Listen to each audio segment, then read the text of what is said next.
We do actually want to chat briefly about Fitbit Air, which is a new announcement technically from Google, who bought Fitbit and then turned Fitbit into Google Health. And so what was Google Fit? So Google Fit is no more. And there was the Fitbit app, which they moved into this beta, which was all this new stuff. It is now the Google Health app. Yeah.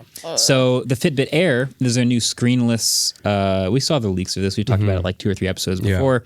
There's screenless fitness tracker that is supposed to compete directly with the Whoop and all the other screenless fitness trackers, but the Whoop is a big one. It's official now. It is. It's really interesting. I think they're coming straight for Whoop's lunch because I think the number one thing you'd probably hear from Whoop customers about what they don't like is that it's a subscription and it's not cheap. It's like $250 to $350 a year, depending on which subscription level you get. So the Fitbit is $99, unlike the Whoop, which was $50, but that is in addition to a $9.99 per month subscription to Google Health Premium, which is actually not necessary to use the Fitbit. So you can use the Fitbit without the subscription. It does basic stuff, calorie tracking, heartbeat, stuff like that. But for all the features, $10 a month. You just don't get like the AI health coach and stuff. Yeah, and like the more detailed tracking and things like that. And workouts, automatic workout detection, all that fun stuff. So it is definitely undercutting the Whoop price. Yeah. And then for people who were thinking about getting a Whoop or were thinking, I don't want to spend as much as I am on the Whoop, maybe I'll move to the Google side of things. It'll work on iOS or Android. Which is crazy to me. Which is nice. That is weird. You know, obviously a lot of these things are locked to one side or the other. Pixel Watch is only going to work on Android. Apple Watch is only going to work on Apple side of the fence. But, you know, these fitness trackers, working with both is nice. And it's got some nice features. So it's going to have a 7-day battery life, roughly. You saw the different colors. There's like a Steph Curry special edition, but there's also a black one. You can charge it for 5 minutes to get 1 day of battery life. Clutch. It has a regular charger. It doesn't have like the Whoop charger. No, it has like a pin. Well, it has a proprietary charger. It has a proprietary charger, the but you Whoop have to charger take is like it a off. little puck that you can like slide onto the Whoop itself. That is sick. It's really cool. I like that a lot. I will say when I was using it for a bit, I would slide it onto the Whoop and then just like go about my day.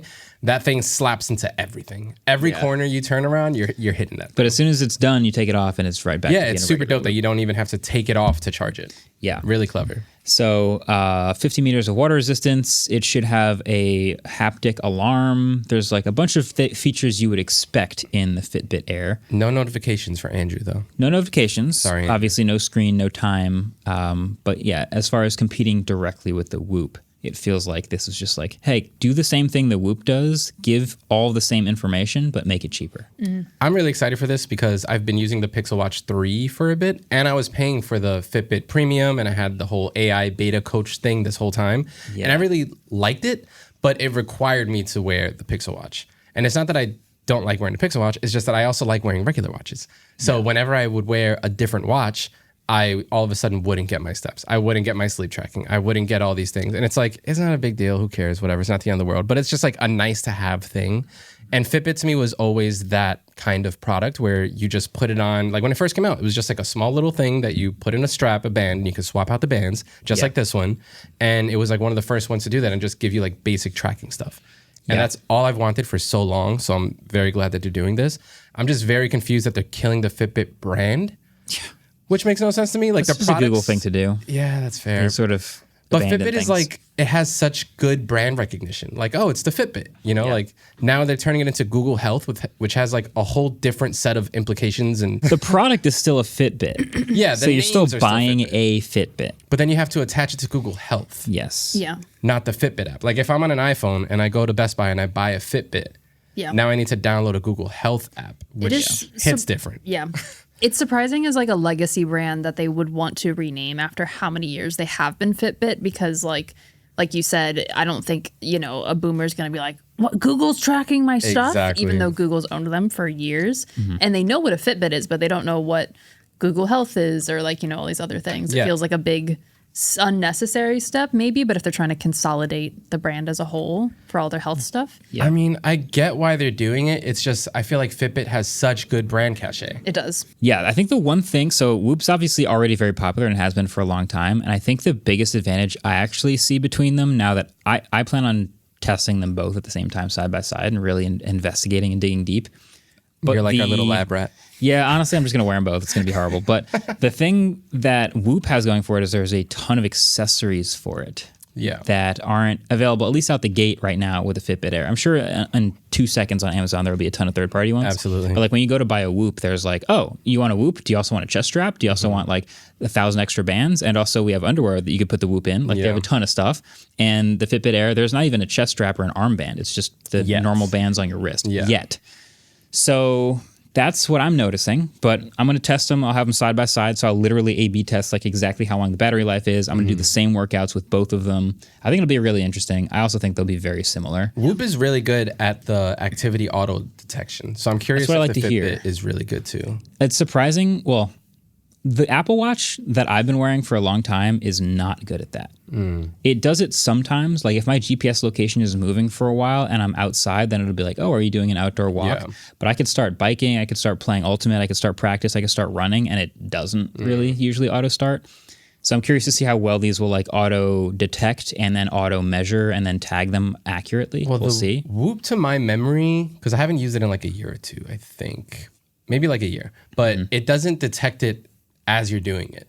Like you have to go through the activity and then afterwards it'll look back on your data and be like, oh, there was elevated heart rate here. And according to their phone, they were outside. So maybe they're doing a run, and then it'll like tag it as a run. Right. You know? Exactly. That kind of thing. And then if it tags it wrong, you can adjust it. Yeah. But I do like on the Apple Watch and on like the Pixel Watch, if I'm doing something, it'll just be like, it looks like you're walking. Do you want to start a workout? Like that's pretty cool. The thing on the watches is when you start a workout, then it's doing this way, way more granular measuring. It's doing like way more sampling and way more frequent measuring of heart rate and things like that, which is why I start the workout manually every time, because I want to get that data.